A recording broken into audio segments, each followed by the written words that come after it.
चलिए question number 27 से देखते हैं, कह रहा है if T N denotes the nth term of an AP. T N किसको डिनोट कर रहा है? nth term of the AP के।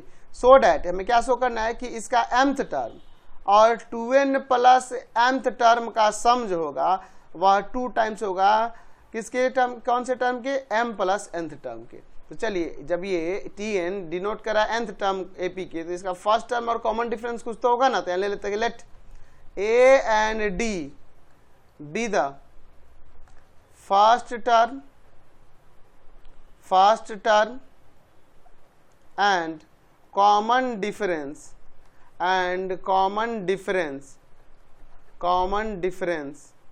of the given AP। Given AP का फर्स्ट टर्म ए है एंड कॉमन डिफरेंस डी है रेस्पेक्टिवली। ठीक है, चलिए अब यहां पे हमारे पास ये दिखाना है, इसका LHS ले लीजिए कि m टर्म और 2n प्लस m टर्म का सम 2 टाइम्स होगा m प्लस nth टर्म के। तो चलिए इसको सॉल्व करते हैं। तो mth टर्म क्या होगा? तो फर्स्ट टर्म प्लस का number of term minus 1 into D, यही ना होगा जी। n की जगह पे यहाँ पे m है, और उसी तरह से इसका क्या हो जाएगा? a प्लस का 2n प्लस का m माइनस 1 इंटू में डी। तो ए यहाँ 2a हो जाएगा, इसमें से और इसमें से d कॉमन कर लीजिए, तो m माइनस 1, ठीक है, और प्लस का 2n प्लस का m माइनस 1 इंटू में d। 2a यहाँ 2 टाइम्स m है, 2 टाइम्स n है, ठीक है, 2 टाइम्स n भी है, और देखिए माइनस 1 और माइनस 1 माइनस 2 हो जाएगा इंटू में d। चलिए अब इसके बाद देखते हैं, यहाँ पे लिख सकते हैं 2a प्लस का यहाँ से 2 कॉमन कर लो, m plus n minus 1 into में d। इन दोनों जगह से 2 कॉमन करिएगा तो हो जाएगा a प्लस का m plus n minus 1 into में d। ये जो दिख रहा है ये कौन सा टर्म दिख रहा है? यह m प्लस nth टर्म दिख रहा है ना जी। तो यहाँ पे हो जाएगा यह इक्वल हो जाएगा 2 times of m plus n term. यही ना हमें RHS में लाना था, तो हमने दिखा दिया। देयरफॉर हमें दिखा दिया कि AP का mth टर्म और 2n प्लस mth टर्म दोनों का जो सम होगा इक्वल होगा 2 times of m plus nth term के। तो ये हमें दिखाना था। क्वेश्चन नंबर 28 देखिए, फाइंड a इफ ये 3 टर्म दिए हैं, ये कह रहा है कि ये तीनों जो है ना AP में है। हमारे पास दिया है कि 5a प्लस का 2, 4a माइनस का 1 एंड a प्लस का 2 आर इन AP। अच्छा, जब ये AP में है तो आपको पता है कि second term minus first term और third term minus second term common difference equal होगा। तो चलिए करते हैं, 4a माइनस 1 टू a2 और minus a1 5a plus 2 equal होगा a3 a प्लस का 2 माइनस का a2 4a माइनस का 1। 4a माइनस 1 यहाँ ब्रैकेट हटाते हैं, 5a प्लस माइनस माइनस 2 और इधर हो जाएगा a प्लस का 2 माइनस का 4a और माइनस माइनस प्लस का 1। यहाँ आ जाएगा माइनस ऑफ a माइनस का 3, इधर आ जाएगा माइनस का 3a और प्लस का 3। तो वेरिएबल कांस्टेंट को सेपरेट करते हैं, माइनस का a है और माइनस 3a इधर आके प्लस का 3 है, माइनस का 3 है उधर जाके प्लस का 3। तो यहाँ से हो जाएगा 2a इक्वल टू में 6, यानी a का वैल्यू 6 बाई में 2 कट जाएगा, a का वैल्यू यहाँ से 3 आ जाएगा। समझ गए? क्वेश्चन नंबर 29 देखिए, क्या कह रहा है कि nth term of A sequence 2n plus 1। nth term जो है किसी सीक्वेंस का वो 2n प्लस 1 है। Is this sequence are in AP? क्या यह सीक्वेंस AP में है? और फिर क्या कह रहा है कि if so find the first term and common difference. अगर ये हो जाता है AP में तो इसका first term and common difference निकालना है। तो यहाँ पे देखिए, यहाँ क्या दिया है? nth term of a sequence suppose कर लेते हैं nth टर्म जो है वो Tn है और जो इक्वल है 2n प्लस 1 के। तो फर्स्ट टर्म क्या होगा? 1 पुट कर देते हैं, पुट n इक्वल टू में 1। तो फर्स्ट टर्म क्या होगा सीक्वेंस का? 2 इंटू 1 प्लस 1, यानी कि 2 प्लस 1 3 आ जाएगा। सेकंड टर्म क्या हो जाएगा सीक्वेंस का? तो हो जाएगा 2 इंटू 2 और प्लस का 1, तो 4 प्लस का 1 5 आ जाएगा। थर्ड टर्म क्या होगा सीक्वेंस का? 2 इंटू में 3 प्लस का 1, तो 3 2 जा 6 और प्लस का 1 7 हो जाएगा। तो देयरफॉर हमारे पास जो सीक्वेंस आ गया वो आ गया क्या चीज़? तो हमारे पास सीक्वेंस जो आ गया वो क्या आ रहा है? 3 5 7 ऐसे दिया हुआ। चेक करना है AP में है कि नहीं। तो एक काम कीजिए, आप कॉमन डिफरेंस निकाल के देखिए, A2 माइनस A1 यानी कि 5 माइनस 3 2 आ जाएगा, या फिर आप A3 माइनस A2 भी कर सकते थे, 7 माइनस का 5 ये भी 2 आएगा। तो जब कॉमन डिफरेंस सेम हो रहा है देयरफॉर कह सकते हैं ना कि 3 5 7 ये जो दिया हुआ टर्म ये AP में है ना, इन AP, ये AP में है तो लिख देंगे यस AP में है, AP में है। और तो पूछ रहा फर्स्ट टर्म, तो फर्स्ट टर्म आपका क्या हो जाएगा 3 हो जाएगा, फर्स्ट टर्म 3 हो जाएगा, और कॉमन डिफरेंस निकाले हैं वो 2 हो जाएगा। समझ गए। क्वेश्चन नंबर 30 देखिए, the sum of the fourth and eighth term of an AP is 24 and the sum of the sixth and 10th term is 44, find first 3 term of AP। अच्छा 3 term निकालना है तो फर्स्ट टर्म और common difference तो कुछ होगा ना, तो यहाँ ले लेते हैं, let A and D be the first term and common difference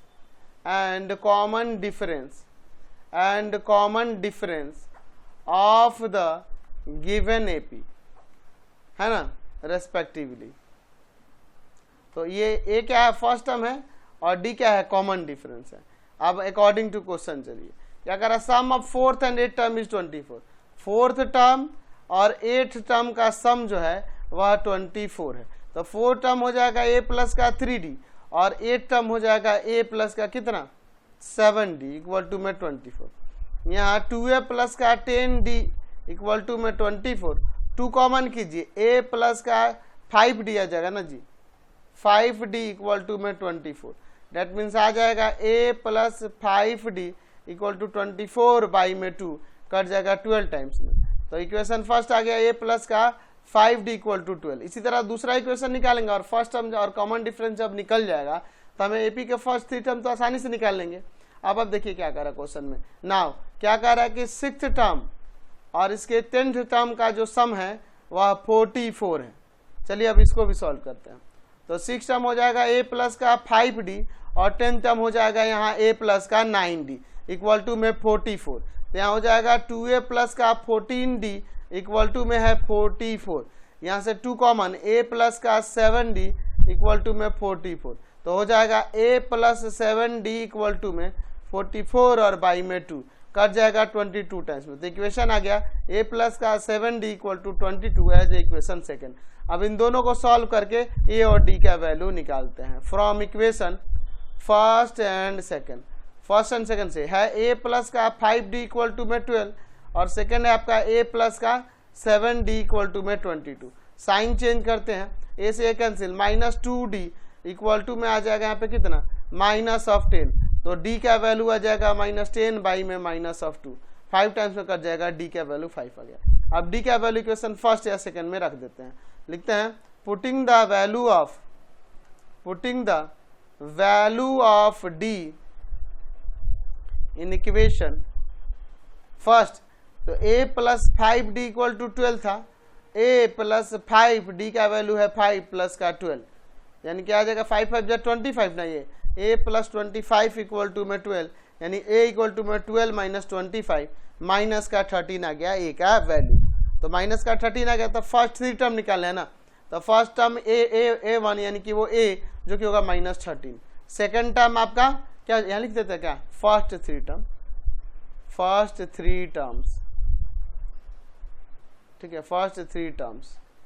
तो A2 क्या हो जाएगा A प्लस का D माइनस का 13 और प्लस का 5 माइनस ऑफ 8, और थर्ड टर्म क्या हो जाएगा A प्लस का 2D यानी माइनस 13 प्लस का 2 इंटू में 5 यानी कि माइनस का 13 और प्लस का 10 यानी माइनस 3। तो 3 टर्म आ गया माइनस 18 माइनस का 8 और माइनस का 3। क्वेश्चन नंबर 31 देखिए, a person was appointed in the pay scale of 741,1500, यानी कि 700 उसको मंथली मिल रहा है और 40 रुपीज इंक्रीज कर रहा है हर ईयर, और ये उसका जो मैक्सिमम सैलरी होगा वो 1500 रुपीज होगा।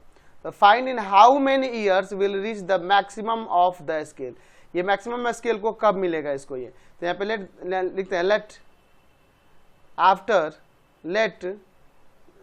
a person get maximum pay scale at the end of n years। तो फर्स्ट मंथ सैलरी क्या है, तो वो ए से डिनोट कर दिए, वो हो जाएगा 700 रुपीज पर ईयर इंक्रीमेंट। कितना उसका सैलरी में इंक्रीमेंट हो रहा है वो डी ले लेंगे, वो होगा 40 रुपीज। एंड हम लोग यहाँ सपोज किए कि एन ईयर में उसका मैक्सिमम सैलरी हो जाएगा, यानी कि ए एन जो हो जाएगा वो 1500 हो जाएगा। ठीक है, तो ये हो जाएगा ए प्लस का n minus 1 into d equal to में 1500। चलिए ए एंड डी का वैल्यू रख देते, तो ए का वैल्यू है 700 और प्लस का एन माइनस 1 डी का वैल्यू है 40 इक्वल टू में 1500। तो एन माइनस 1 इंटू में 40 इक्वल टू में 1500 और माइनस का 700। तो हो जाएगा यहाँ से n माइनस 1 इंटू में 40 इक्वल टू में कितना 800। तो n माइनस 1 इक्वल टू में 800 और बाई में 40 20, यानी n इक्वल टू में आ जाएगा 20 प्लस का 1 21 ईयर। तो n 21 आया तो देयरफॉर लिख सकते हैं कि ए पर्सन गेट मैक्सिमम पे scale at the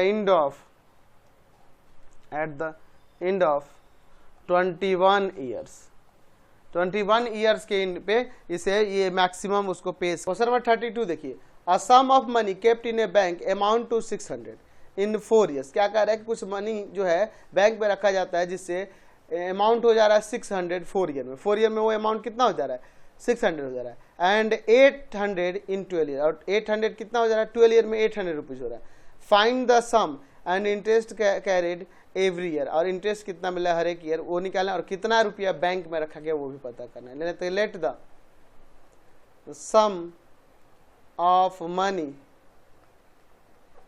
kept in a bank equal to में यहाँ पे ए ले लेके एक्स नहीं ए ले लेते हैं, ए रुपीज रखा जाता है, and the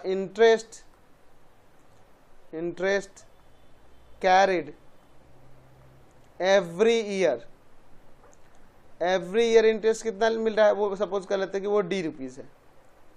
according to question क्या कह रहा है कि 600 रुपीज हो रहा है 4 ईयर में, तो 4 ईयर खत्म होने के बाद ना हो रहा होगा 4 ईयर के इन में, यानी कि 5 ईयर में हो जा रहा है, यानी कि वहां ए 5 हो जाएगा 600, एंड 800 हो जा रहा है 12 ईयर में, तो 812 यानी कि 12 ईयर बीतने के बाद यानी कि वो 813 हो जाएगा आपका 800। तो ये a प्लस का 4d इक्वल टू में 600 एज इक्वेशन फर्स्ट, और ये a प्लस का 12d इक्वल टू में 800 एज इक्वेशन सेकंड। अब देखते हैं इन दोनों इक्वेशन से from equation first and second. Equation first है a प्लस का 4d इक्वल टू में 600, और यह है a प्लस का 12d इक्वल टू में 800। यहाँ से a और d का वैल्यू निकाल लेते हैं, वही तो हमें निकालना है, साइन चेंज करते हैं। माइनस 8d इक्वल टू में माइनस का 200, तो d इक्वल टू में माइनस 200 बाई में माइनस ऑफ 8 25 टाइम्स में, तो d का वैल्यू 25। तो लिखते हैं putting the value of d in equation first में रख दें, a प्लस का 4d इक्वल टू में 600 है, तो हो जाएगा a प्लस 4 इंटू डी का वैल्यू 25 और इक्वल टू में 600, तो a प्लस का 100 इक्वल टू में 600, यानी a का वैल्यू 600 माइनस का 100, दैट मीन्स ये 500 आ जाएगा। तो a 500 आया, देयरफॉर लिख सकते हैं therefore the sum of money kept in a bank, वो कितना रुपया रखा गया ए, तो ए का मतलब है ए रुपीज का मतलब क्या है 500 रुपीज, एंड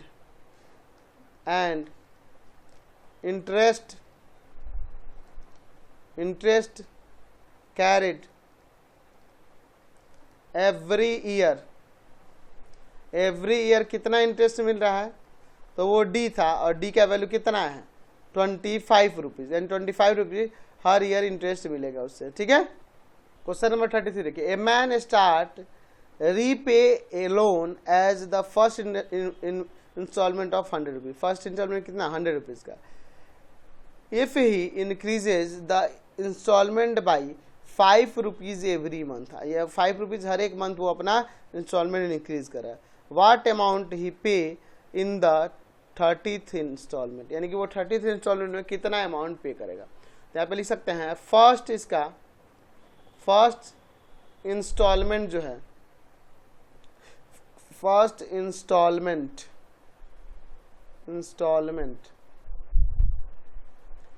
फर्स्ट इंस्टॉलमेंट क्या है, फर्स्ट इंस्टॉलमेंट अमाउंट उसे ए से डिनोट कर दीजिए, वो 100 रुपीज है। एंड है ना, इंक्रीमेंट या इंक्रीजेज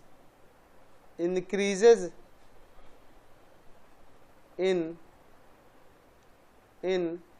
इंस्टॉलमेंट